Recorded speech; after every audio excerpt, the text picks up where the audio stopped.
Selamun Aleyküm ve Rahmetullah. İsterdim yine maraqlı bir hadisi Əhl-i Beyt sevənlər üçün Əhl-i Sünnə mənbələrindən arz edeyim. Hazreti Peygamber sallallahu aleyhi ve sellem'den nakl edeceğimiz bu hadisi 11 tane sahaba peygamberden eşidip nakledip ve 27 tane tabi'in sahabalardan bunu eşidip nakledibler.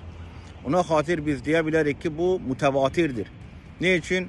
Çünkü İbn Hacer Əsqalani təhsibdə yazır ki Peygamber salavatullah ki Ammar Yasir barəsində buyurdu, Ammar'ı zalimler öldürəcək. 8 tane sahaba bunu peygamberden nakledib ve bu bizler için mütevatirdir.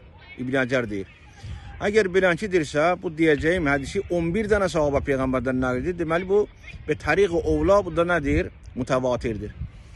Ve arz edeyim ki İbn Hacer Heysami bunu Savaiq-i Muhriqani 2. cildinin 675. səhifəsində gətirib deyir ki ve ca'a min turuqin kasira yuqabbi ba'zuha ba'za. Bu rivayeti muhtelif tariqlərlə biz müşahidə edirik. Muhtelif tariqlərlə bu gəlib bizə çatıb, muhtelif ravilərin vasitəsilə gəlib bizə çatıb. Ona xatir onun bəzi tariqləri bəzilərini gücləndirir. Bir-birinin kənarına qoyanda bu güclənir. Və o olur mötəbər hədis, mütəvatir.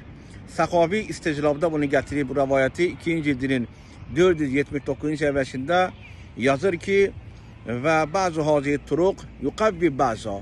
Bunun tariqlərdən bəzilərini gücləndirir. Və bunu Samhuti Cevahirül Aqdində bu diyeceğim rivayeti gətirib deyir ki 1. cildinin 120. səhifəsində yazır ki bəli və hazi turuq yuqavvi baza. Bu tariqlər o kadar çoxdur, bir-birlərini gücləndirir. Və arz edeyim ki İbn Əbi Şeybə El-Musannaf kitabında 32.115 nömrəli hədisindən bunu gətirir. Deyir ki, bəli, Abdullah İbn Haris Hazreti Ali Aleyhisselam'dan bunu nakledir.